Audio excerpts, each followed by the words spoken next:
อนนี้เราก็เข้ามาฮ้อมอยู่ที่แถวเขตบ้านหอม ใกล้บ้านหอมมากล่ะเจ้าใกล้บ้านหอมมาบ่ฮู้ว่าบ้านนี้ชื่อบ้านหยังเนาะแต่ว่าก็ใกล้บ้านหอมมาแล้วอยู่ในขอบเขตเดียวกันนี่แหละเนาะจะพาท่านผู้ชมขี่รถกันไปทั้งคู่กันเข้มแม่น้ำคลองนี่นะแล้วก็จะไปเบิ่งบรรยากาศวิวเข้มคลองเบิ่งกับบวกกับโครงการเนาะโครงการก่อสร้างตะฟังกันเจือน และก่อสร้างถนนหนทางที่เป็นเฟส2เราขึ้นมาถึงคู่แล้วเจ้านี่ถือว่าเป็นคู่ที่เพิ่นได้เฮ็ดไว้โดนเติมแล้วล่ะเจ้าน้ำบ่เข้าท่วมเบื้องนั้นได้ก็ย้อนคู่นี่ได้เป็นคู่ที่แน่นหนาดีแต่ว่าบ่ได้ปูยางเทื่อนะเจ้าบ่ได้ปูยางเทื่อจุดเบื้องขวามือเฮานี่นะเฮาเคยพาท่านผู้ชมมาเลาะเบิ่งแล้วตอนช่วงที่น้ำท่วมอะนะจื้อได้บ่เนาะแอดมินพามาเบิดแล้วนี่นะมันจะท่วมแต่เบื้องขวามือนี่ส่วนว่าเบื้องซ้ายมือนี่มันน้ำบ่เข้าท่วมเด้อมีแต่น้ำฝนซื่อๆย้ำอีกเทื่อนึงว่านี่เป็นเส้นทางคู่เนาะเส้นทางคู่แคมคู่แคมสิว่าจังได๋ฝั่งแม่น้ำคลองก็เอิ้นก็ว่าได้เนาะเจ้าอาส่วนว่าเส้นถนนหนทางที่ว่าเพิ่นเฮ็ดใหม่มันเฮ็ดเรียบตามแคมแม่น้ำคลองบ่แม่นเส้นนี้เป็นคู่ซื่อๆเนาะเพราะว่ามันบ้านเรือนกระแจกกระจายเด้เจ้ากระแจกกระจายเดี๋ยวแอดมินจะลงไปทางนี้เนาะลงมาทางนี้แล้วก็จะไปนั่งอยู่แคมป์ของคนก็บ่ค่อยหลายปานใดเนื่องจากว่ามันเข้าราเข้าการคนก็ไปเวียกไปการมีแต่มานั่งกินเล็กๆน้อยๆเนาะซื่อๆเข้ามาบ้านก็อย่าสิขี่ไว้หลายขับไว้หลายไผก็ดีเนาะที่ว่าใช้รถใช้ถนนซุมซนนะค่อยๆไปค่อยมาก็ได้มีพี่น้องประชาชนเพิ่นก็นั่งอยู่แคมทางเฮาก็ค่อยเอาเนาะค่อยขี่บ่ขี่ไว้ขี้ฝุ่นอีเห็นใจเขาใจเขาใจเฮาอะนะเนาะนี่ลงมาทางนี้โอ้บ่ได้มาโดนเติบแล้วนี่นะเจ้านี่เห็นแล้วเนาะเห็นแม่น้ำคลองแล้วเห็นแม่น้ำคลองแล้ว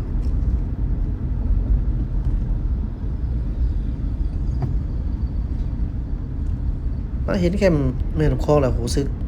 ปลอดโปร่งสบายหูสบายตาดีเนาะสบายใจดี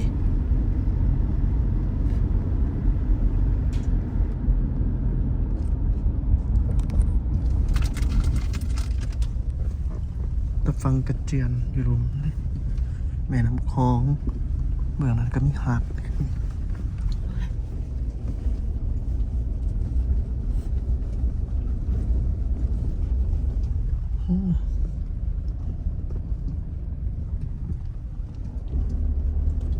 เมืองนี้ก็เฮ็ดแล้วบ่ได้เด้นี่แคม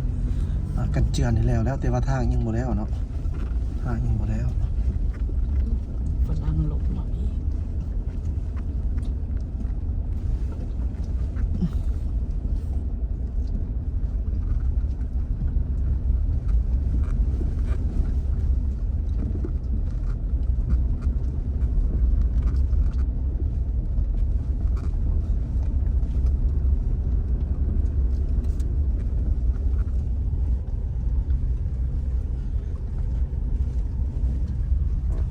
ขี่ไปเลยกับพุ่นแล้วลักซี่พุ่นแล้วนี่มาทางบ่ทันได้ปูยางเสียทั้งหมดกำลังเฮ็ดบ่ทันแล้ว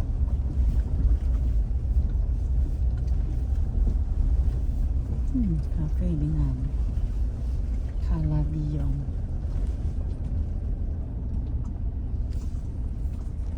จากท่านผู้ชมตอนนี้เฮาก็อยู่ที่บ้านป่าฝางบ้านป่าฝางก็ขึ้นกับทางเมืองหาดไซฟองนครหลวงเวียงจันทน์เนาะจุดเขตนี้ก็แม่นเป็นจุดที่เพิ่นเฮ็ดโครงการตะฟังกันเจือนเฟส2ตั้งแต่ท่าเรือหลัก4เนาะแต่เขตหลัก4จนมาฮอดพี่แล้วก็กลายลงไปรุมพุ่นเนาะถือว่าเป็นโครงการที่หลาย10กิโลเมตรเนาะเจ้าเป็นโครงการใหญ่แล้วก็นอกจากที่ว่ามีทางก่อสร้างตะฟังกันเจือนแล้วเพิ่นก็ยังเฮ็ดเป็นเส้นทางพร้อมเนาะแต่ว่าจุดเขตนี้ การก่อสร้างปูยางยังบ่ทันแล้วเทื่อเจ้าท่านผู้ชมเพิ่นยังเฮ็ดยังบ่ทันแล้วว่าซั่นซะเนาะเดี๋ยวเฮาก็จะเอาภาพบรรยากาศอยู่เขตนี้ให้ท่านผู้ชมได้เบิ่งจักเล็กจักน้อยเจ้าตอนนี้เฮาก็มากินข้าวปุ้นเนาะข้าวปุ้นแจ่วขิงอยู่นี่แล้วก็อยู่นี่ก็มีบอนรีสอร์ทให้เฮาได้นั่งดินอีกนะอยากกินกาแฟยังครบมีครบเบิดเลยเนาะบ้านเฮาเดี๋ยวนี้ยังก็มีบ่ล่ะเส้นทางนี้เนาะเจ้าเพิ่นยังบ่ทันได้ปูยางเทื่อแต่ว่าเฮาเบิ่งนี่คือยังเป็นเส้นทางน้อยนี่นะแต่ใส่นี่ก่อนละเพราะว่ามันเป็นทางเข้มข้นคือเว้าผ่านมาแล้วเจ้าเป็นโครงการตะฟังกันเจือนส่วนว่าตะฟังกันเจือนนี่มันเพิ่นเฮ็ดก่อสร้างแล้วนี่เนาะต้นเติบแล้วนี่ตอนน้ำท่วมน้ำมันขึ้นมามันก็จุพี่เด้เมื่อกี้นี่เนาะสังเกตเบิ่งมันจะเป็นแบบคล้ายๆคือเป็นเขาคล้ายๆคืออีหยังก่อนเป็นที่กำๆนะเนาะเขาสนิมเขาอีหยังประมาณนั้นนะฉะนั้นที่ว่าสร้างแล้วล้วนเติบแล้วตะฟังกันเจือนแต่ว่าถนนทางนี่ยังบ่เฮ็ดมาบ่ทันฮอดพี่เนาะยังบ่ทันแล้วเทื่อใส่ตั้งแต่หลักอันนี้ซื่อๆเนาะส่วนเขตนั้นก็เป็นฝั่งไทยนะเจ้าก็ยังสิแม่นจังหวัดหนองคายหั่นแหละนี่เพราะว่าเฮายังอยู่หนองคายกับเวียงจันทน์มันใกล้ๆกันเนาะยาวตามกิโลเมตรเพราะว่าหนองคายพูนกลายไปทางท่าเรือพุ่นก็จังเห็นเป็นตัวเมืองเขาเนาะอันนี้มันเขตบ้านเขตสั้นเมืองว่าซั่นซะนี่ก็ฟังลาวเฮาเขตเบื้องนี้พาลาวเฮาพามีน้ำเนาะคาเทรอนจันทน์พาบ่ค่อยมีน้ำอยู่เขตนี้มีน้ำส่วนฝั่งไทยมีหาดเป็นหาดนี่ประมาณนี้เจ้ากายบันหอมทินเพียมาเด้อเจ้า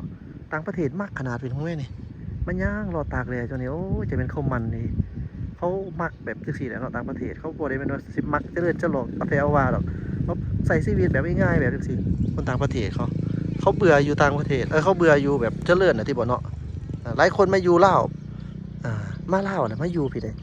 มาอยู่พี่ได้เนาะแล้วนี่อีกเบื้องนึงเนาะเจ้าเขตเบื้องนี้จุดเขตนั้นก็แม่นจุดดูดหินทรายเขาเจ้ากำลังดูดหินทราย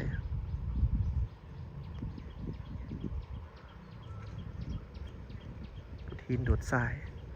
โอ้อากาศร้อนอ่ะเจ้าร้อนหลายโอเคก็สิประมาณนี้เจ้าท่านผู้ชมอัปเดตให้เบิ่งเด้ออยู่จุดนี้เนาะเมืองหาดไซฟองนั่นแหละที่ว่าเป็นการมาอัปเดตจะดีจักหน่อยแคมฝั่งแม่น้ำคลองแถวกายบ้านหอมมาก็ถือว่ายังบ่ทันแล้วเทื่อเนาะถนนหนทางเส้นนี้มีแต่ตะฟังกันเจือนแล้ว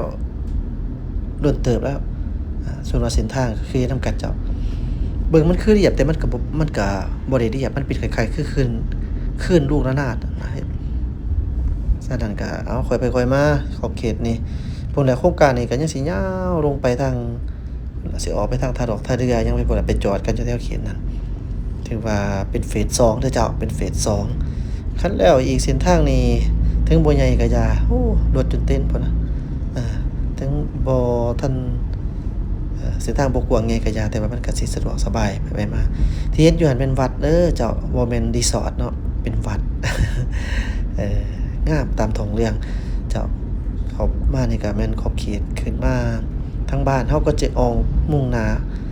กลับคืนมาเด้อเจ้าขอบใจที่ตามรับชมสบายดี